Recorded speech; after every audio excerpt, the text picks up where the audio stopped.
What is up guys, welcome back to another video. Today I have a quick one for you and I want to talk about the best cinematic settings that you can use if you want to extract the most out of the brand new Avata 2. Let's get started. Now starting out first with the frame rate and resolution. The highest resolution that you have on the Avata 2 is 4K and I would advise you to always shoot at that. And when it comes to frame rate, 60 frames per second is ideal. If usually you're shooting in 30 frames per second, then I would advise you to shoot in 60 with the Avata 2. That way you can play back your footage, your 60 frames per second footage on a 30 frames per second timeline. It will be very smooth. There won't be any problems with that. But if you want to, you can always have that flexibility to slow down your footage half speed and use that in your project without having to really think about it. So 60 frames per second, 4K is what I would recommend. Personally, I shoot in 50 frames per second because usually I shoot all of my projects in 25 frames per second, but this is just the European standard. I know for a fact many people prefer the look of 30 frames per second. If that's you, then yeah, 4K 60 is what I would advise you to go for. The next thing we need to talk about is color profiles, and I would always advise you to shoot in the flattest color profile available on any drone, and in this case it's D-Log-M on the Avata 2, and it's a massive difference between the D-Log-M footage and the normal color profile footage, because the normal color profile footage gives you a baked-in result with all that sharpness added, with all of that, you know, detail added, and you don't really have the freedom to play with it or to change the colors or play with any of the information because it's already baked in the file that you're getting on your SD card. Whereas with the D-Log-M footage, you're ending up with a footage that is very flat, but it retains a whole bunch of information about the highlights, the shadows. You have a lot of tweaking that you can do in post. If that's something that you prefer to do, you can always play with that and really emphasize on the colors that you want. You have a lot of freedom to explore different creative choices when it comes to how you want to color grade your footage. And for me, this is what makes the footage interesting. This is what makes it pop, and this is what makes it cinematic as well. Many people who are still new to color grading are kind of getting intimidated by it, but it's really easy. There are literally hundreds of free tutorials, free LUTs available, free courses. Everything that you need to know about color grading is free, and you can find it not only on YouTube, but you can find it online everywhere, and you can gain a lot of knowledge about this aspect, which is, at least for me, very important on how to make your footage look cinematic. I have some LUTs available for the D-Log-M color profile on the Avata 2, which of course you're not obliged to check out, but if you want to have a ready-to-use solution which will help you color grade your footage in a matter of seconds, you can check it out down in the description below. If not, you can just color grade your footage yourself. You can add some contrast, play with the shadows and the highlights, and just tweak it a little bit so you can see the difference that it makes as opposed to having a baked-in normal color profile footage. Now the next thing is to lock your settings into manual mode. Now with FPV, it's very intimidating to lock your settings because you're always moving, you're always changing the different angles, the different perspectives. There are always different sources of light, and sometimes locking your settings is not ideal because it will just mean that sometimes you'll have footage that is a little bit too dark or a little bit too overexposed. But with the Avata 2, there is a workaround around this, and it's really easy on how to use that. So first of all, you need to swipe up from the goggles and enter manual mode. So enter manual camera settings and then select the ISO that you want to use.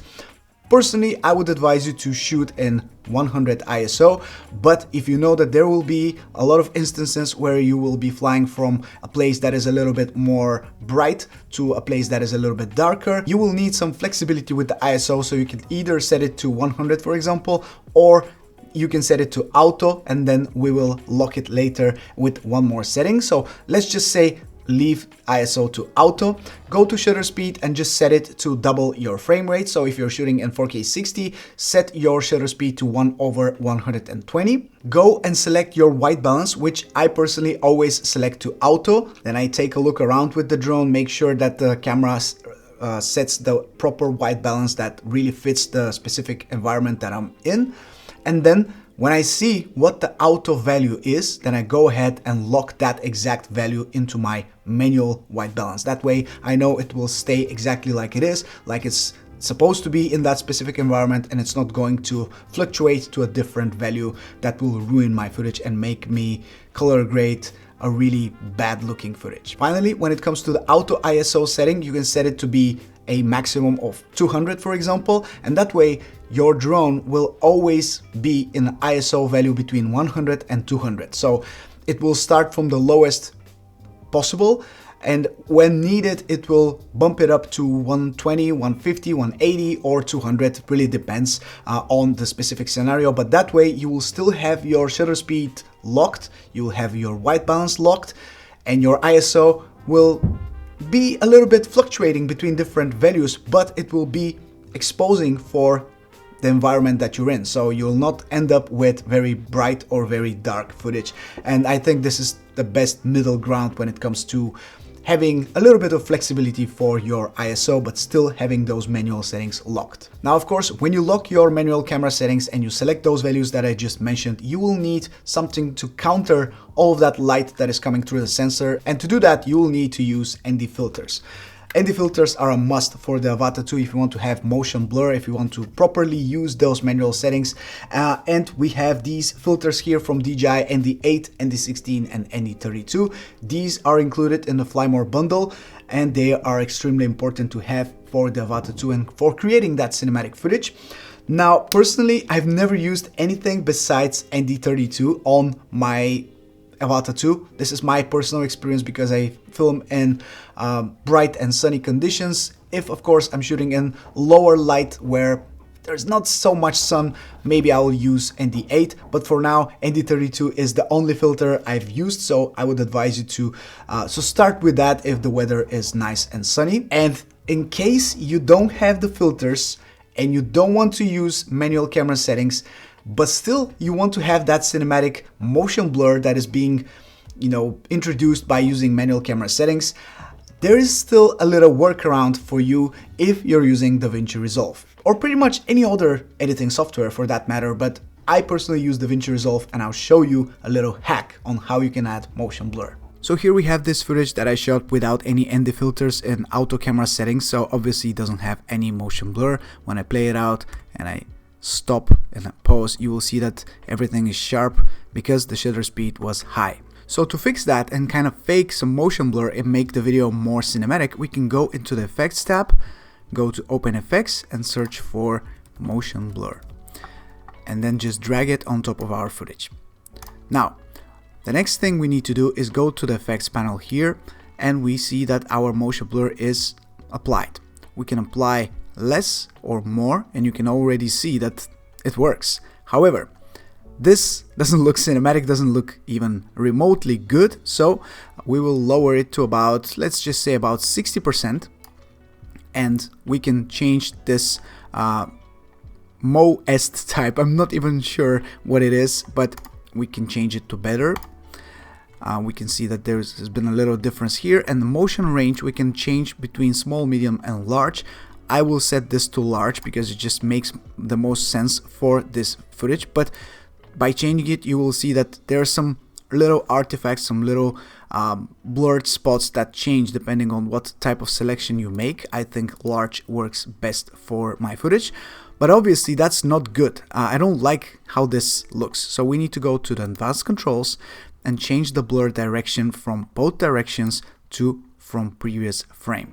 Now you will see what I mean if I bump up the motion blur to, let's just say 100%. You will see that when both directions is applied, it just looks bad. It doesn't look good, and if I play the video, it just looks very fake and weird with those artifacts here. It doesn't look nice. So we can change that and go from previous frame, and this changes and kind of takes our previous frame as a point of reference on how to add the next frame with motion blur.